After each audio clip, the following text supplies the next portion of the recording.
Regarding the attack that took place yesterday, March 30th, we can confirm today that UNIFIL forces were hit by Hezbollah explosive devices in an incident near Bani Hayan.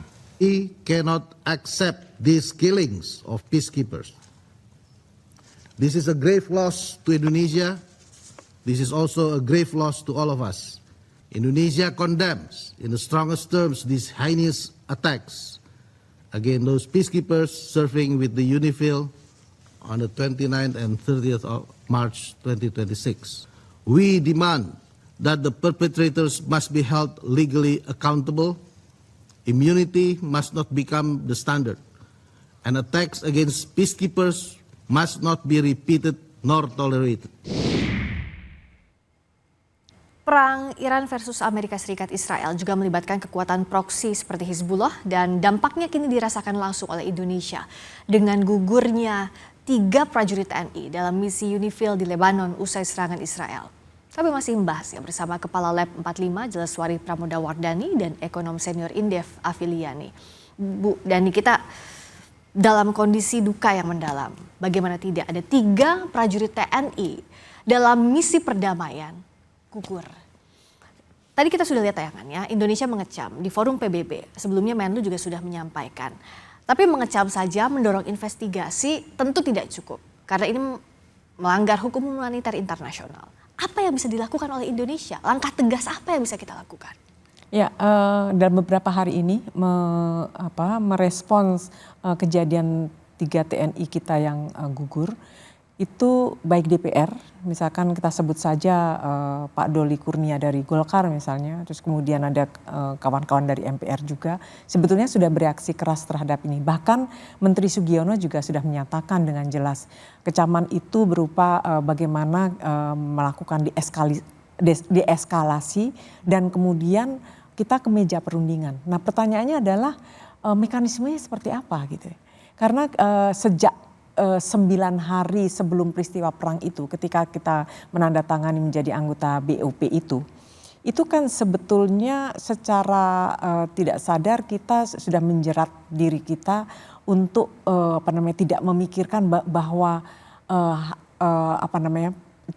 tanda tangan kita itu akan punya implikasi ke depannya. Jadi ketika perang itu terjadi dan Indonesia akhirnya di sana posisinya jadi sulit gitu ya. Apalagi ternyata kita tahu bahwa BOP ini kan Trump di dalamnya, saya lebih senang membicarakan Trump ketimbang Amerikanya. Tapi karena semua keputusan segala sesuatu itu Trump. Semua melihat itu dari pernyataan-pernyataannya dan lain-lain. Karena kita tahu juga hasil survei di Amerika juga sebetulnya mereka menolak juga soal perang itu. Jadi posisi kita serba salah. Kita yang dari tadi saya katakan bahwa kita tidak masuk ke meja perundingan, di mana kita sebetulnya bisa satu meja dengan Pakistan, dengan Turki, dengan India segala macam untuk membicarakan kita sebagai mediator tadi. Presiden Prabowo kan sudah sejak awal mengatakan bahwa kita perlu jadi mediator, tapi sampai hari ini kita tidak dari sana. Jadi saya rasa masuknya kita ke BOP itu jangan-jangan perlu untuk kita evaluasi dalam situasi sekarang ini. Apa yang bisa dilakukan bentuk evaluasinya dalam hal ini? Ya evaluasi apakah manfaat dari kita masuk BOP setelah situasi seperti ini. Kita tahu bahwa ternyata ketika kita setelah masuk BOP di mana kita satu meja dengan hal-hal yang secara prinsipil dulu kita tolak, menginvasi negara lain. Kemudian kita bukankah di konstitusi kita bicara soal perdamaian, penjajahan di atas dunia harus dihapuskan dan lain-lain. Sementara kita tahu bahwa pertama kali serangan itu diinisiasi oleh Amerika dan Israel dan kita duduk satu meja di sana. Dan kemudian mungkin implikasi dari kita di sana, Iran melihat bahwa kita adalah bukan pihaknya. Oke, satu, kalau meja perundingan yang kita punya sekarang terakhir di Dewan Keamanan PBB, ya. Hasil investigasinya nanti bisa apa, bentuknya apa, bisakah mengikat misalnya? Itu, sekarang kita kan tahu bahwa di Dewan Keamanan PBB pun sekarang juga sebatas kecaman juga, investigasi paling paling apa namanya Mentoknya itu ya? maksimal. Nah, tetapi apa yang harus dilakukan di Indonesia? Saya rasa saya setuju dengan apa yang sedang apa namanya terjadi beberapa hari ini, yaitu kawan-kawan DPR sebagian itu meminta pemerintah untuk mengevaluasi anggota kita apa namanya BOP. Bahkan kalau bisa lebih tegas lagi kita menarik semua pasukan kita. Bisakah itu kalau secara legalnya kita berada di bawah naungan PBB karena mandatnya di bawah PBB juga kita mengirimkan pasukan ke UNIFIL, itu bisa dilakukan? Itu bisa. Bagaimana mekanismenya sesuai dengan tadi yang diinginkan? Jadi itu dengan alasan bahwa ternyata keamanan dari pasukan kita sendiri juga tidak terjamin. Pasukan perdamaian itu kan tidak diperhadapkan dengan perang yang demikian itu, dan kita tidak dipersenjatai seperti itu. Pasukan perdamaian tuh kita apa namanya tugasnya adalah menciptakan, menjaga dan kemudian memposisikan situasi agar apa namanya situasi itu lebih kondusif gitu ya. Tapi ini kan langsung di apa ya, berhadapan dengan situasi perang sesungguhnya yang kita tidak dipersenjatai seperti itu gitu. Dan semestinya kita tidak diserang dalam kondisi sebagai peacekeeping forces misalnya. Jadi sangat masuk akal kalau kita membuat keputusan bahwa kita menarik semua pasukan kita di sana. Dan jangan lupa sejak 57 itu kita paling besar mengirimkan pasukan perdamaian itu. Jadi bukan hanya sangat layak ya kita mengecam, bahkan ketika kita menarik mundur pasukan itu karena tidak ada jaminan keselamatan bagi TNI kita, itu sangat wajar. Dan ini kan berimplikasi juga, artinya yang jelas tugasnya menjaga perdamaian saja tidak aman. Bisa kita baca bahwa ini ada uncertain situation yang tidak hanya soal ekonomi saja, tapi juga soal keamanan secara lebih luas. Jadi apa yang harus kita persiapkan, Bu Afi? Iya, yang pasti dari sisi bukannya keamanan tapi juga ekonomi pastinya. Karena tadi salah satunya BOP, kemudian kan posisi kita jadi seolah-olah di Iran ya, dan kita juga pernah mengalami pada tahun 2023 mengenai kapal Iran juga ya. Jadi kan sekarang kapal kita nggak bisa masuk ya. Jadi terpaksa kita sekarang mau coba dengan Malaysia, dengan Singapura. Tapi yang harus kita antisipasi adalah mereka juga pasti akan butuh yang namanya cadangan. Sehingga bisa jadi penolakan terhadap permintaan kita juga bisa terjadi. Jadi kita juga harus membuat worst skenario-nya ketika itu tidak ada, lalu bagaimana dengan BBM kita gitu. Jadi maksud saya jangan menabobokkan tadi lalu juga mengatakan semuanya gampang aja gitu. Jadi harus ada alternatif yang disampaikan kepada publik maupun kepada dunia usaha sehingga membuat mereka tenang. Kalau sekarang kan pemerintah ngomong malah nggak tenang. Apakah benar gitu? Karena kan orang semua punya perhitungan ya. Jadi itu satu adalah dampaknya tadi ya, di Selat Hormuz itu kita belum bisa masuk kapal kita ya.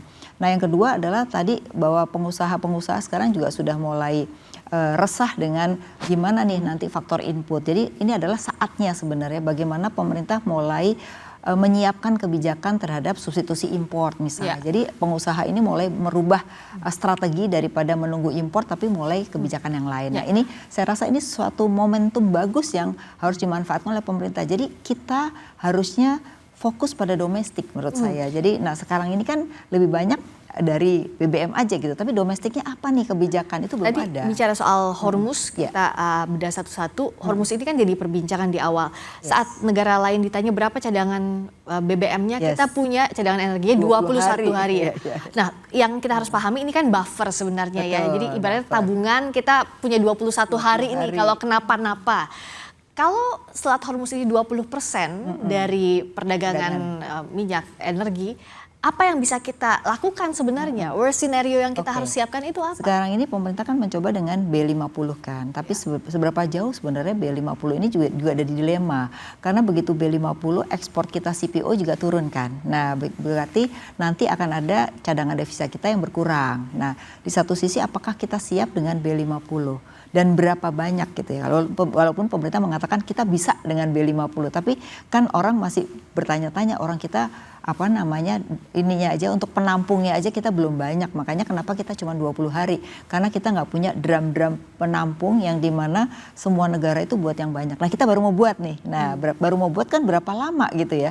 Nah jadi ini juga menjadi persoalan. Nah oleh karena itu selain tadi B50 yang disiapkan oleh pemerintah, apalagi nih kan kita sebenarnya punya gas, punya PLTU gitu ya. Nah ini yang mungkin menurut saya selama ini garapannya masih lambat gitu. Nah, ke depan ini harus menjadi prioritas utama karena sebenarnya sumber energi Indonesia tuh banyak, matahari misalnya. Tapi kan sekarang energi surya kan masih belum banyak gitu. Tapi itu pakai jangka panjang ya? Kalau dari Jangka panjang, kalau yang pendek ya paling B50 yang paling mungkin gitu. Atau gas ya, karena gas kita kan juga banyak diekspor. Nah, untuk di dalam negeri sendiri yang gas rumah tangga kan belum jalan.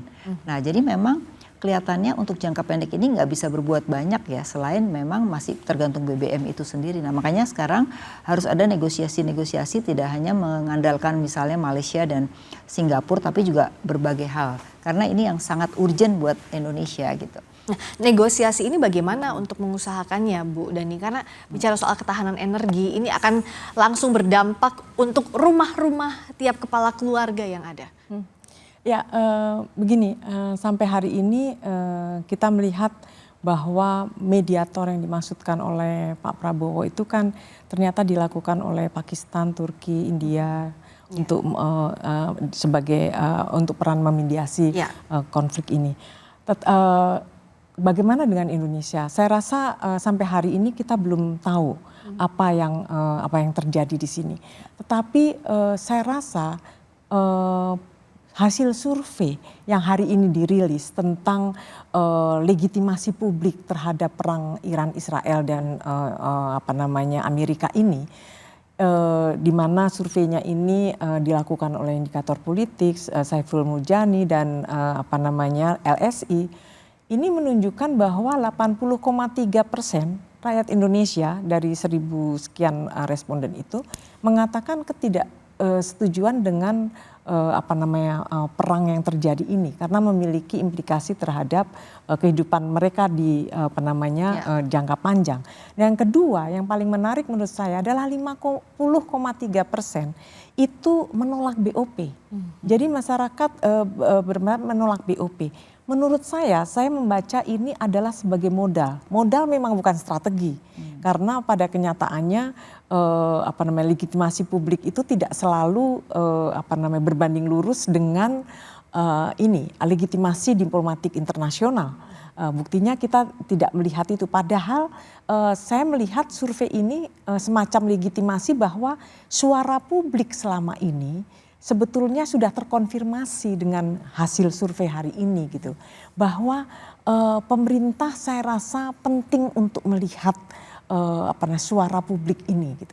Bukan hanya sekedar dibukakan ruang-ruang dialog, tetapi bagaimana mengkonversikan legitimasi publik, suara publik ini ke dalam keputusan, arsitektur keputusan yang dibuat oleh pemerintah dalam konteks internasional atau global ini. Karena masyarakat juga punya pengetahuannya sendiri, masyarakat punya pengalamannya sendiri terkait dengan itu gitu. Perang saya rasa betul tadi yang dikatakan Mbak Afiliani, dia tidak saja berhenti di negara-negara terkait, tetapi dia akan masuk ke dapur kita.